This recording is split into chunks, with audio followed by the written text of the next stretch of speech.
بسم اللہ الرحمن الرحیم نحمده ونصلي ونسلم على رسوله الکریم اما بعد میرے عزیزو، جو عنوان ہمارا چلا ہوا ہے، اللہ تعالیٰ کی توفیق سے، اللہ کے فضل و کرم سے قرآن سنت کی روشنی میں نکاح ابتدا سے، یعنی ابتدائی مرحلہ اس کا ظاہر ہے کہ رشتہ، خطبہ، منگنی وغیرہ ہوتا ہے، وہاں سے اور پھر اخیر تک، تاکہ ہر قدم پر ایسے لوگ کہ جو دین پر چلتے ہیں اور اپنی نسلوں اور اولادوں کی زندگی میں دین رکھنا چاہتے ہیں، اپنے گھر کو دین کا ایک ماحول میں رکھنا چاہتے ہیں، تو ایسے لوگوں کے لیے سب ہدایات ہیں انشاءاللہ۔ ان کو سننے کے بعد اور ان پر عمل کرنے کے نتیجے میں انشاءاللہ گھر جنت کا ایک نقشہ پیش کرے گا انشاءاللہ باذن اللہ تعالی۔ کچھ باتیں احقر نے کل عرض کی تھی، آج کچھ باتوں کو میں ذکر کرتا ہوں اسی کے تعلق سے۔ جو سب سے پہلے خطبہ اور رشتے کا معاملہ ہے کہ نکاح کرنے کے لیے جب لڑکے کا انتخاب ہے، لڑکی کا انتخاب ہے، تو کیا دیکھا جائے، کیا دیکھ کر انتخاب کیا جائے۔ کل میں نے عرض کیا تھا، دین کو دیکھیے بنیادی طور پر، دونوں لڑکی والے بھی دیکھیں لڑکے کی زندگی میں دین ہے یا نہیں۔ جدید تعلیم یافتہ ہونا اور ڈگریاں لیے ہوئے ہونا ہمیں انکار نہیں ہے، یعنی ڈگریوں میں فی نفس ہی کوئی خرابی نہیں ہے، مگر بات یہ ہے کہ جب زندگی میں دین نہ ہو اور اسلامی تعلیمات نہ ہو، صرف بچپن سے شروع سے لے کے اخیر تک وہ اسکولوں کالجوں میں گیا ہو۔ 5-7 سال کے بچے کو آج کل اسکولوں کی نظر کرتے ہیں، اور وہاں سے پھر جب وہ کالجوں میں پہنچ کے ڈگریاں لاتے ہیں تو چلو بھائی، پہلے سروس کرو، پریکٹس کرو، اور پھر اس کے بعد سروس کرو، اور کچھ دنوں کے لیے ایکسپیرینس اور تجربہ اور فلاں، اور اسی طرح اس وہ بیچارہ جو ہے 30-35 سال کا ہو کر شادی وادی کے بعد زندگی گزارنے لگتا ہے، نہ اسے عقائد کا پتہ، نہ دین کا پتہ۔ اس لیے میرے عزیزو، ذہن میں رکھنا، بات منوانا میرا کام نہیں ہے، لیکن بہت تجربے کے بعد، بہت حالات اور واقعات سامنے آنے کے بعد عرض کرتا ہوں کہ جو دین کی بنیادی چیزوں سے اور دین کے علم سے، اپنے ضروری عقائد وغیرہ سے جو واقفیت نہ رکھتا ہو، تو اس کے نکاح میں بچی کو دینا بہت بڑے خطرے میں ڈالنا ہے اپنے کو، بہت بڑے خطرے میں میرے عزیزوں، بہت بڑے خطرے میں کہہ رہا ہوں، سوچ سمجھ کے کہہ رہا ہوں۔ رات دن ایسے واقعات پیش آتے ہیں، کفریہ جملہ بول دیا، دین کے سلسلے میں، احکام کے سلسلے میں شکوک و شبہات، بچی ساتھ میں جڑی ہوئی منکوح ہے، اس کی بیوی ہے، زنا ہو رہا ہے، زنا ہو رہا ہے۔ غیر اسلامی کفریہ عقائد اگر دل میں بٹھا لیں، چاہے 1 گھنٹے کے لیے، آدھے گھنٹے کے لیے، 20 منٹ کے لیے، 25 منٹ کے لیے، 10 منٹ کے لیے، 5 منٹ کے لیے اگر بٹھا لیں دل میں، میرے عزیزو، اسی وقت بیوی نکاح سے نکل جاتی ہے۔ کیوں؟ وہ ایمان سے نکلا، اور ایمان سے نکلتے ہی فوراً بیوی نکاح سے نکلی، اور جیسے ہی بیوی نکاح سے نکلی تو اب جتنی اولادیں ہوں گی وہ حرامی اولاد ہوگی، اور اسی طرح جو جتنی مرتبہ وہ اپنی بیوی سے ملے گا، وہ اس کی ملاقات ناجائز اور حرام ہوگی، زنا ہوگی، وہ اسے پتہ نہیں ہے۔ اور کتنی مرتبہ جملے، وہ تو نارمل زندگی جانتا ہے، وہ اسے شریعت کے احکام کو پتہ نہیں ہے، مذاق میں طلاقوں کی باتیں بولتا ہے، مذاق میں کتنی مرتبہ ایسے جملے بول دیتا ہے جن سے طلاق پڑ جاتی ہے، اور وہ سمجھتا ہے کہ میں مذاق ہی تو کر رہا ہوں، اور علماء سے پوچھا نہیں کہ بہت سی چیزیں مذاق بھی مذاق ہے اور حقیقت بھی حقیقت۔ ثلاث جدہن جد وہزلہن جد، النکاح والطلاق والعتاق۔ 3 چیزیں ایسی ہیں، ان کا مذاق بھی مذاق، اور ان کا مذاق بھی حقیقت، اور ان کی حقیقت بھی حقیقت۔ نکاح، طلاق اور غلام کو آزاد کرنا۔ مذاق میں بھی اگر کوئی کہہ دے اور گواہ موجود ہو وہاں بیٹھے ہوئے اور نکاح کی بات کہہ دے، نکاح ہو گیا، وہ بیوی بن گئی۔ مذاق میں بھی اگر کوئی طلاق دے گا اپنی بیوی کو، طلاق پڑ گئی۔ بہرحال عزیزان من، ہمدردی اور خیر خواہی سے کہتا ہوں، جہاں تک جو لوگ میری بات سنیں، دھیان سے سن لیجئے، دین کا جس کی زندگی میں علم نہیں، خالی کالجوں میں ڈگریاں لیے ہوئے، یا بڑے گھرانے کا تھا تو صرف بزنس اور کاروبار سیکھا اور کچھ آتا جاتا نہیں ہے، ایسی جگہ میں محض اس لیے کہ اس کی سیلری اور تنخواہ بہت اچھی، محض اس لیے کہ اس کے بزنس اور کاروبار بہت اونچا بلند، اپنی بیٹی کو دینا بہت بڑے خطرے کی اس میں گھاٹی میں اور سمجھ لو تنور میں پھینکنے کے برابر ہے۔ جی ہاں، میں عرض کر رہا ہوں روز ایسے واقعات سامنے آتے ہیں کہ اگر ان کو لکھ کر دارالفتہ میں بھیج دیا جائے تو پتہ چلے گا حرمت آ گئی۔ کیا ہوا کہ بیٹے نے جی باپ نے بیٹے کی بیوی کو غلط ارادے سے ہاتھ لگا لیا، چھو لیا، چاہے کچھ آگے نہ ہوا ہو، چھو لیا، ہاتھ لگا لیا، کہاں تک اس کے نتائج مرتب ہوئے جانتے ہو؟ بیٹی، اور کیا میں عرض کروں، بہت ایسے مسائل، یہ حرمت مصاہرت والا معاملہ اتنا نازک ہے اور آج کل تو لوگ اس کو جانتے ہی نہیں ہیں۔ کسی دن اس پر تفصیل سے بیان کرنا پڑے گا، اتنا نازک اور بھیانک ہے کہ پوری چین حرام ہو جاتی ہے۔ امی جس کے ساتھ ابا زندگی گزار رہے ہیں، ہاتھ بیوی کو اس طرح سے بیٹی کو لگ گیا ذرا، جی ہاں، اور شہوت کے ساتھ، حرام، کوئی شکل نہیں ہے اس کے حلال ہونے کی، قیامت تک، موت تک۔ اس پر کسی دن انشاءاللہ بیان کروں گا، لیکن ابھی صرف میں جو موضوع ہے میرا وہ یہ ہے کہ بھائی انتخاب کے وقت میں ان چیزوں کو نہ دیکھو کہ بڑی ڈگریاں ہو، بڑا کاروبار بننا۔ یہ جو میں عرض کر رہا ہوں یہ حالات پیش آ رہے ہیں، اور اس دور میں، آج کے دور میں تو بالخصوص۔ حکیم الامت تھانوی رحمت اللہ علیہ نے لکھا کہ اگر اپنی بیٹی دینی ہے کسی کو تو لڑکے کے انتخاب کے وقت میں کیا چیز دیکھنی چاہیے؟ خلاصے کے طور پر چند چیزیں میں پیش کرتا ہوں، حضرت تھانوی قدس سرہ کی، سب سننا غور سے۔ اپنی بیٹی اگر دینی ہو تو یہ تو سب جانتے ہیں کہ بھائی دیندار ہو، اس میں بھی مزید تشریح وقت کے مجدد اور حکیم، امت کے حکیم، ان کے ذریعے سے بتاتا ہوں۔ نمبر 1، کیا دیکھا جائے؟ ایک بات یہ دیکھ لی جائے کہ ایسا لڑکا ہو کہ جسے اسلامی عقائد میں کسی طرح کا شک و شبہ نہ ہو یا تمسخر و استہزاء سے پیش نہ آتا ہو۔ اب ایک پینٹ شرٹ پہننے والا ہے اور زندگی اسی ماحول میں گزری ہے اور داڑھی کٹی ہوئی ہے، اگر کسی عالم کو دیکھے، مولانا کو دیکھے تو کبھی داڑھی کا مذاق اڑا رہا ہے، تو کبھی لباس کا مذاق اڑا رہا ہے، کبھی اور کسی چیز کا مذاق اڑا رہا ہے، اور اس طرح کی دینی چیزوں کے ساتھ استخفاف و استہزاء سے ایمان باقی نہیں رہتا، ایمان نہیں رہتا۔ اور اس کے گھر میں عورت ہے، وہ بیچاری نماز بھی پڑھ رہی ہے اور مسلمان بھی ہے اور قرآن بھی پڑھتی ہے، اور اسے کچھ پتہ نہیں ہے، تو کیسے پھنسا دیا آپ نے وہاں جال میں؟ صرف اس لیے کہ بڑی گاڑیوں میں گھومتے ہیں، بڑے ہوٹلوں میں جاتے ہیں اور ہالیڈے منانے کے لیے بڑی بڑی جگہوں میں جاتے ہیں، بس اس لیے۔ حضرت تھانوی قدس سرہ فرماتے ہیں اس کو دیکھو، اسلامی عقائد میں شک و شبہ نہ ہو۔ میرے عزیزو، بہت غور و فکر سے عرض کر رہا ہوں، آج یہ بات بہت زیادہ پائی جاتی ہے، بہت زیادہ پائی جاتی ہے۔ لوگوں کو اسلام میں برقرار، اسلام پر قائم رہنے کے لیے اپنے صحیح عقیدوں کا علم،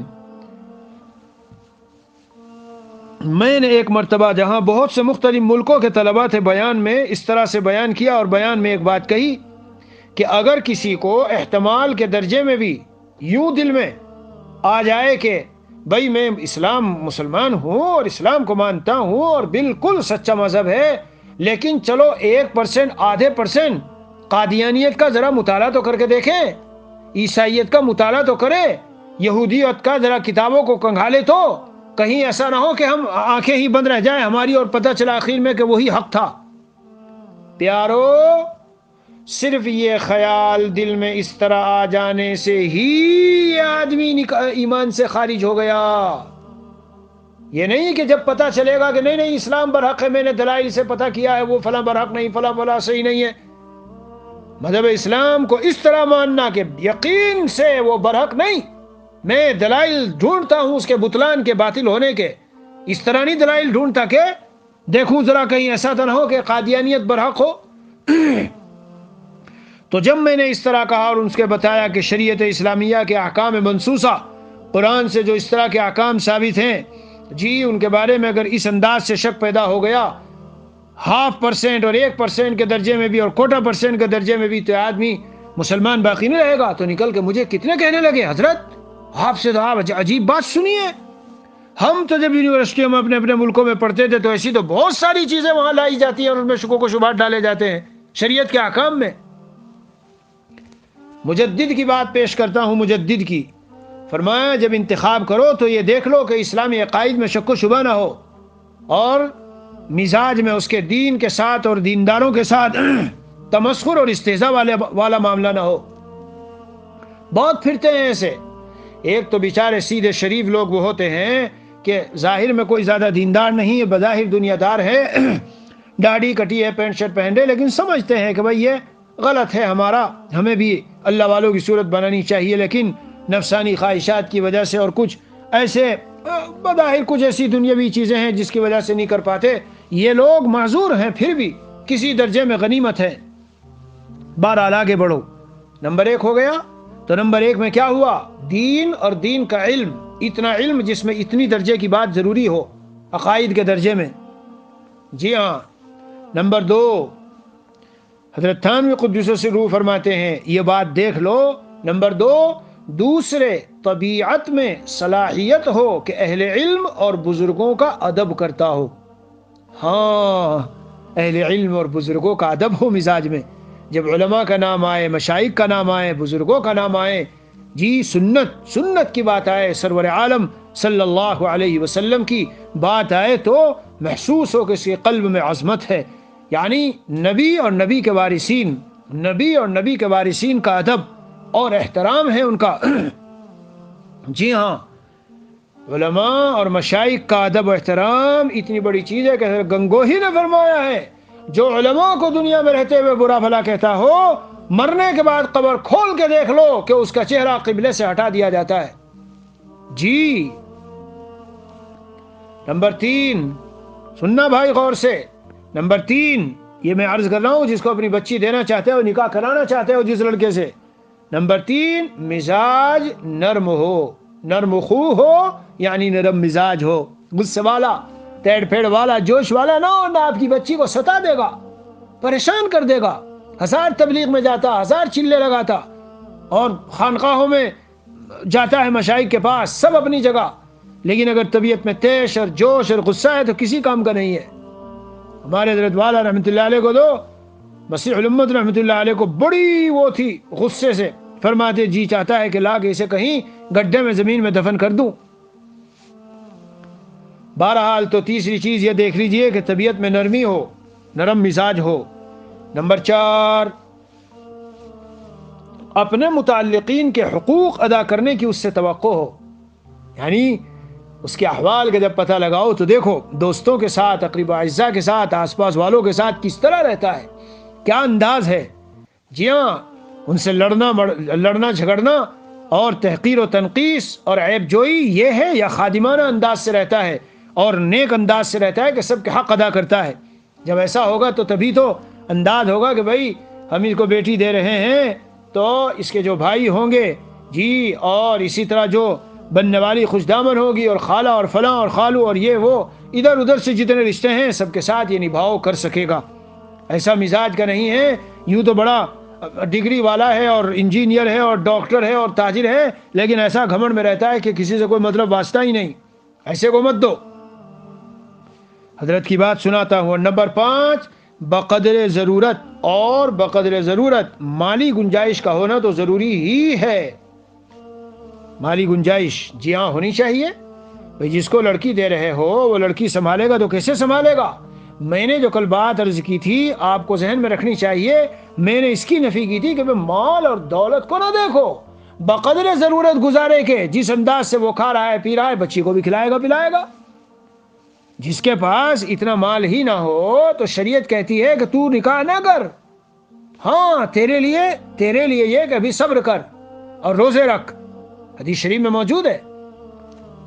ظاہری دنیاوی اعتبار سے جس میں قدرت نہ ہو، مال کی طاقت نہ ہو، نان و نفقہ نہ دے سکتا ہو، یا بدنی اعتبار سے کمزور ہو، یا دینی اعتبار سے مشاغل ایسے ہوں کہ اسے یہ محسوس ہوتا ہو کہ مجھ سے حق ادا نہیں ہوگا، مثلا جیم ہاں الف دال میں اس کی زندگی ایسی گزر رہی ہے کہ ہر وقت پہاڑوں پہ اور محاذوں پہ رہتا ہے، تو اسے لگتا ہے کہ خام خواہ میں کسی کی بچی کو معلق کر کے رکھ دوں گا، میرا دل تو ہر وقت وہاں ان میدانوں میں رہتا ہے، اور میدان کارزار میں لگا ہوتا ہوں، یہاں اس سے نکاح کر کے خالی اس کو ایسے اٹکا کے ڈالنا، سب باتیں حضرت تھانوی نے لکھی ہے، علماء نے لکھی ہے کتابوں میں۔ تو بہرحال اگر ایسا ہو تو پھر ایسے اس کو خود ہی سوچنا چاہیے، نہ کرے۔ یہاں تو صرف اتنی بات ہے کہ بقدر ضرورت مالی گنجائش ہونا تو ضروری ہی ہے۔ جس لڑکے میں ایسے اوصاف پائے جائیں، جس لڑکے میں ایسے اوصاف پائے جائیں تو ایسے شخص کو گوارا کر لیا جائے۔ پھر جب آمد و رفت اور میل جول اور مناسبت ہوگی تو ایسے شخص سے بعید نہیں کہ وہ داڑھی کے معاملے میں بھی اس کی اصلاح ہو جائے۔ اگر یعنی وہ داڑھی نہیں رکھتا اور اس میں کوئی بات ہے اور دین کی چھوٹی چھوٹی اس طرح کی جو باتیں ہیں اور مزید وہ بھی ان کے اندر آ جائیں گی۔ حضرت فرماتے ہیں اور 3 امر ایسے ہیں جن کا لحاظ کرنا اور دیکھنا بہت ضروری ہے۔ کیا ہے وہ؟ ایک، قوت اکتساب، یعنی کمانے کی قوت، لیزی نہ ہو، سست و کاہل نہ ہو کہ ہر وقت گھر پڑا ہوا ہے۔ بہت سے ہیں ایسے تلاش میں رہتے ہیں کہ مجھے کوئی دنیا میں کوئی حور مل جائے، مجھے جنت سے آئی ہوئی گویا کہ حور ہو، اور کمانے زمانے کے لیے بالکل تیار نہیں ہے، اور نہ دین نہ دنیا کے کچھ بھی نہیں، کاہل اور سست اور لیزی زندگی گزار رہے ہیں۔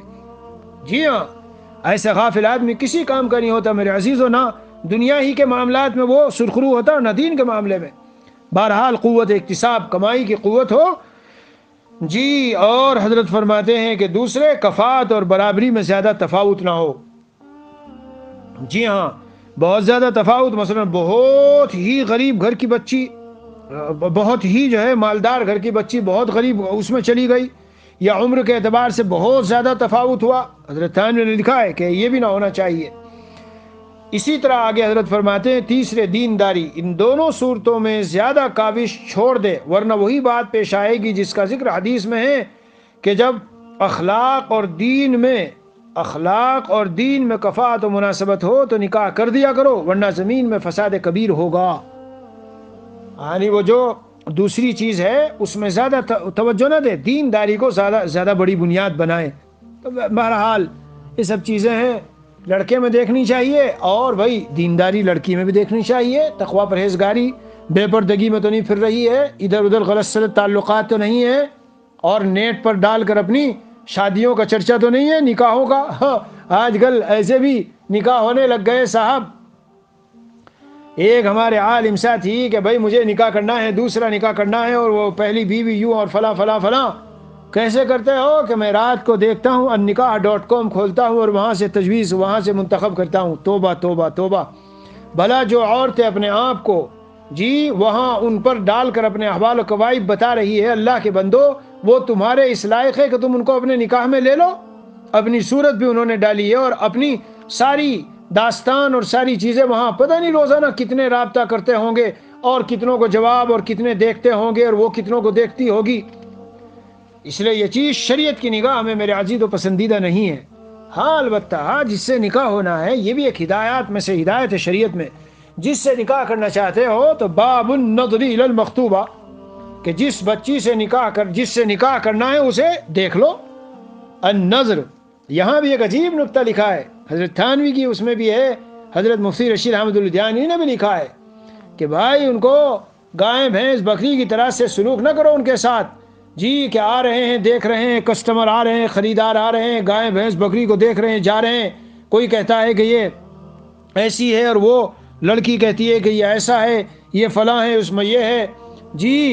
تو حضرت تھانوی قدس سرہ نے فرمایا کہ کسی بہانے سے، کسی نہ کسی عنوان سے ایک مرتبہ لڑکی کو بھی دیکھ لے اور لڑکا بھی لڑکی کو، دونوں دیکھ لیں ایک دوسرے کو۔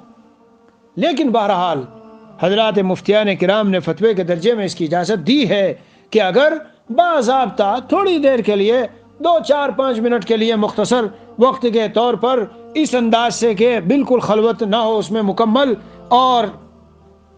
والدین ادھر ہیں، والد ادھر ہے، اور ایک کمرہ ہے اور دروازہ بند نہیں ہے، اور ان کو ایک طرف تھوڑا سا مختصر اس انداز سے بٹھا دیا اور یہ کر دیا، جواز ہے اس کا۔ میں یہ بات مفتیان کرام سے تصدیق کر کے اور فتوے کے بعد آپ کو بتا رہا ہوں۔ اس میں چونکہ پوری زندگی کا ساتھ ہے بھائی، پوری زندگی کا ساتھ ہے، اور عمر بھر کا تعلق پیدا کرنا ہے، اور عمر بھر اس کو دیکھنا، اس کے ساتھ رہنا سہنا ہے، اس لیے زیادہ بہتر بات یہی ہے کہ ایسا کر لینا چاہیے۔ حدیث شریف میں آیا ہے۔ جی ہاں، اب رہ گئی یہ بات کہ بھئی خالہ جا کے دیکھ لے اور ممانی دیکھ لے، یہ ہمارے دیار میں ایسا ہی ہے، ہند پاک وغیرہ میں ایسا ہی میں کہوں گا ہے نہیں بلکہ ہوتا تھا، اب تو ماحول بدل رہا ہے، حالات بدل رہے ہیں، لیکن بہرحال اس میں کوئی بظاہر وہ نہیں ہے، دیکھ لے تو زیادہ بہتر ہے۔ آگے بڑھو، صرف دیکھنا تو ہے، لیکن میرے عزیزوں، جیسے میں نے کل بتایا، پہلے سے تعلقات قائم کر لینا، دوستیاں قائم کر لینا، اور نکاح سے پہلے میسیجز بھیجنے لگنا اور باتیں کرنے لگنا، اور رات کو دیر دیر تک اس سے کان لگائے، اور آج کل کے جیسے نیٹ کے موبائل ہیں کہ دیکھ دیکھ کے باتیں کریں، سب ممنوع ہے، کیونکہ اس میں دل میں لذت لینا ہے، سب باتیں کر کر کے دل میں مزہ لینا ہے۔ جب تک وہ بیوی نہیں اور نکاح نہیں ہوا اس سے، تو دل کی لذت بالکل حرام۔ حضرت تھانوی نے اس کو بھی لکھا ہے، اور لکھا ہے کیا واضح ہے، یعنی غیر محرم ہے، وہ غیر محرم ہے، اس سے کسی طرح کا کوئی رشتہ بھی قائم نہیں ہوا۔ جی ہاں، اس لیے چپ کے دوستیاں قائم کرنا، تعلقات قائم کرنا، اور اسی طرح چپ کے جا کے نکاح کر لینا، یہ سب ناپسندیدہ چیز ہے۔ لیکن پھر بھی یہاں بھی ایک بات کہتا چلوں، جیسے کل ایک بات بتائی تھی میں نے، اگر ایسی کوئی بات کبھی پیش آ گئی کہ کسی سے کوئی ایسا واقعہ ہو گیا کہ وہ بہت سخت اس کے عشق میں، محبت میں مبتلا ہوا، تو کل تو میں نے والدین کو کہا تھا کہ کوشش کرو کسی طرح اگر نباہ ہو سکے تو وہی نکاح کر دو۔ یہاں آج میں ان سے خود کہتا ہوں کہ اگر بنسبت اس کے کہ وہ حرام طریقے سے ملے جلیں، جی اگر کسی مسجد کے امام نے نکاح پڑھا دیا اور نکاح ہو گیا ان کا، تو کم از کم وہ اس سے بچ جائیں گے، گناہ سے اور حرام سے حفاظت کی ایک تدبیر ہو جائے گی۔ اللہ سے ڈرنے والوں کو کم از کم اتنا کر لینا چاہیے۔ دیکھو، مبتلا بھی جو کسی چیز میں پھنس گیا ہو، میں اس کے لیے یہ راہ بتا رہا ہوں، یہ نہیں ہے اس کا مطلب کہ ہر آدمی اس طرح عشق و معاشقہ کرے اور پھر چپ چاپ اس طرح سے نکاح کرنے لگ جائے۔ جی ہاں، اس کے لیے شریعت کا حکم نہیں ہے، ناجائز اور حرام ہے، انہیں مقدمات زنا کہتے ہیں۔ یہ سارے حدیث شریف میں آیا، آنکھوں کا زنا نظر دیکھنا ہے، کانوں کا زنا سننا ہے، اور دل کا زنا مزے لینا ہے، اور زبان کا زنا باتیں کرنا ہے۔ تو یہ سارے زنا ہو رہے ہیں بھائی۔ ہاں، بہرحال دیکھ لو، اور پھر اس کے بعد جب مسئلہ آئے کہ بھئی ہاں اب آگے قدم بڑھانا ہے، تو میرے بھائیوں یہ بھی میری ایک نصیحت یاد رکھنا، ایک ہے استشارہ اور ایک ہے استخارہ۔ استشارہ جو قابل اعتماد آپ کا کوئی اللہ والا ہے، نیک آدمی ہے، خاندان کا کوئی بڑا ہے، جی اس سے پورے احوال اپنے بتا کر، اور سب اپنی فکریں، اپنا مستقبل، اپنا اور سامنے بچی اور اس کے سب احوال، خاندان کے احوال سارے بتانے کے بعد، مشورہ آدھی بات بتا کے نہیں لینا چاہیے، پوری بات بتاؤ۔ عالم الغیب نہیں ہوتا جو جس اللہ والے کو آپ بتا رہے ہیں کہ وہ خود بس ایسا مشورہ، پھر کہو اس نے مشورہ دے دیا تھا۔ ارے بھائی مشورہ تو دے دیا، تو نے یہ کہاں بتایا کہ وہ جاب بھی کرتی ہے، وہ آدھے گھنٹے، وہ 6 گھنٹے 8 گھنٹے جائے گا آفسوں میں جاب، یہ کہاں بتایا تو نے؟ پردہ کرتی ہے اور تھوڑی پڑھی لکھی بھی ہے اور قرآن بھی پڑھتی ہے، یہ تو بتا دیا، لیکن یہ تو بتا دا کہ صبح ہی اور جاتی ہے، اور کبھی کبھی ڈیوٹی شفٹ چینج ہوتی ہے، تو کبھی رات کی شفٹ میں، کبھی دن کی شفٹ میں۔ یہ آج کل ہاں عورتیں، جوان لڑکیاں بھی جاب کرنے لگ گئی ہیں باہر نکل کے گھر سے۔ میری کتاب پڑھو جو میں نے اس موضوع پہ کتاب لکھی ہے، جی ہاں، جس کا خلاصہ یہ ہے کہ عورتوں تمہیں کتنا گھر سے باہر جانا ہے، کتنا نہیں۔ نام ابھی مجھے ذہن میں نہیں ہے، لیکن کتاب پوری تیار ہے، اس پر PDF اس کی یہاں موجود ہے ہمارے اس پر۔ گھر سے باہر نکلنے کے لیے کیا اصول و ضوابط ہیں شریعت میں؟ تو بہرحال استشارہ اور استخارہ۔ استشارے کا مطلب بزرگوں سے حوال لگ کر کے مشورہ لو، اور استخارہ یہ اللہ سے چپکے سے خیر طلب کرنی ہے، سب سے بڑی چیز ہے، قیمتی چیز ہے۔ جی ہاں، استخارے کی 2 رکعت نماز پڑھ لو، دعا پڑھ لو، جی اللہم انی استخیرک بعلمک واستقدرک، پوری لمبی دعا آتی ہے، جی وہ پوری دعا پڑھ لو، اور مختصر دعا بھی ہے، یعنی وہ بھی پڑھو، اللہم خلی واختر لی، یہ بھی پڑھ لو، اللہم الہمنی رشدی واعذنی من شر نفسی، یہ بھی پڑھ لو، اور کچھ دیر تک درود شریف پڑھو، نماز کے بعد ہاتھ اٹھا کے بیٹھ جاؤ، درود شریف پڑھو، یہ سب دعائیں پڑھو، اور دعائیں پڑھنے کے بعد میرے عزیزوں اگر سونے کا وقت ہے تو سو جاؤ، اور اگر سونے کا وقت نہیں ہے تو یہ سونا استخارے کا جز نہیں ہے۔ ہم یہ سمجھتے ہیں کہ 7 راتوں میں سوئیں گے اور استخارہ کریں گے تو 7 راتیں گزارنی ضروری ہے، نہیں، ایسا نہیں ہے۔ آپ ایک دن میں 2-4 مرتبہ، مثلا قیلولے کے وقت، صبح کو فجر کے بعد اگر آرام کرنے کا کچھ وہ ہے، اور رات کو 3 مرتبہ، یعنی خواب جب آدمی سوتا ہے تو ساری فکریں ایک طرف ہوتی ہے، تو قلب کو یکسوئی ہوتی ہے، اس اعتبار سے وہ بات ہے۔ ورنہ اگر آپ 5 وقت کی نمازوں میں 2 رکعت پڑھتے ہو استخارے کی، اور پھر متوجہ اللہ ہو کے بیٹھتے ہو اور قلب کی طرف رخ کرتے ہو، متوجہ ہوتے ہو اور دیکھتے ہو قلب میں کیا بات آئی، جی کس طرف انشراح طبیعت میں ہو رہا ہے، یہاں ایک اور بات بتاتا چلوں، جو چیز واضح طور پر شرعی طور پر غلط ہو اس میں استخارہ نہیں ہوتا. ہاں نہ، استخارہ کہاں ہوتا ہے؟ دونوں پہلو مساوی اور برابر نظر آ رہے ہیں، اور دونوں پہلو کی ترجیحات بالکل برابر دکھ رہی ہے. دین بھی ہے اور یہ بھی ہے اور یہ بھی ہے، اور وہاں بھی دوسری جگہ بھی دین بھی ہے اور یہ بھی ہے اور وہ بھی ہے، یعنی اس طرح کی شکلیں نظر آ رہی ہے کہ بظاہر کرنے کے جو اسباب ہیں وہ بھی اتنے ہی نظر آتے ہیں، اور نہ کرنے کے اسباب وہ بھی اتنے ہی نظر آ رہے ہیں. اس کے خاندان میں یہ بات نہیں اور وہ بات نہیں وغیرہ وغیرہ. بہرحال استخارہ کر لینا چاہیے، اس کے بعد آگے قدم بڑھائیے. اور استخارے کے بعد اب میں اپنے ٹائم کا لحاظ رکھتے ہوئے یہیں پر چھوڑتا ہوں، کیونکہ استخارے کے متعلق بہت اہم باتیں میں عرض کروں گا. میں نے کل آپ حضرات کی خدمت میں عرض کیا تھا کہ یہ نکاح اور اس کے متعلقات ہو سکتا 3 4 5 قسط ہو 6 ہو، کوئی حرج کی بات نہیں ہے. یہ بہت اہم زندگی کی ضرورت ہے، ہمیں سب کو اس سے واسطہ پڑتا ہے عام طور پر. اس لیے کچھ اصول ایسے میرے عزیز و معلوم رہنے چاہیے کہ آگے جب ہم قدم بڑھائیں تو خوشگوار زندگی ہو. ایسے گھرانے میری نگاہ میں ہیں، موجود نگاہ میں ہے اور دل میں بھی موجود ہیں کہ اچھا خاصا بڑا گھرانہ ہے، اور پورا گھرانہ، سب پورا خاندان، فیملی، بچے سارے محبتوں سے ایسے رہتے ہیں جیسے جنت کا نمونہ پیش کرتے ہوں. نہ کوئی لڑائی، نہ اختلافات، نہ جھگڑے، سب دین پر، سب نمازی، سب قرآن کے پڑھنے والے، حافظ علماء. اس انداز کے بعض گھرانے، یہی چیز انہوں نے بنیاد بنائی. اللہ عز و جل اپنی رحمت سے ہمارے ساتھ رحم کا معاملہ فرمائے. اللہ تعالی ہمارے اوپر خاص نظر کرم فرما دے، اور زندگی کے جو ایام ہیں صحیح طرح گزرے، اور ہماری نسلیں قیامت تک آنے والی حق سبحانہ و تعالی ان کے لیے دنیا اور آخرت کی عافیت، چین، سکون، راحت اور عزتوں کا فیصلہ فرمائیں. اور اللہ عز و جل ہمارے حامی ہو جائیں کہ زندگی کے ہر موڑ پر، ہر قدم پر ہم جب بھی کچھ کرنے چلیں تو تائید الہی اور تائید غیبی ہمارے ساتھ ہو. اور میرے عزیزو، یہ تقوی کے اوپر ہے. ان تتقوا اللہ یجعل لکم فرقانا. ہاں، ایسی فہم اور ایسی سمجھ اللہ دیتے ہیں تقوی کی برکت سے، جو ہر قدم پر ہمیں صحیح غلط، حق و باطل کی سمجھ دے دیتی ہے. اللہ فضل کا معاملہ فرمائے. وصلی اللہ علی النبی الکریم وعلی آلہ واصحابہ اجمعین والحمد للہ رب العالمین.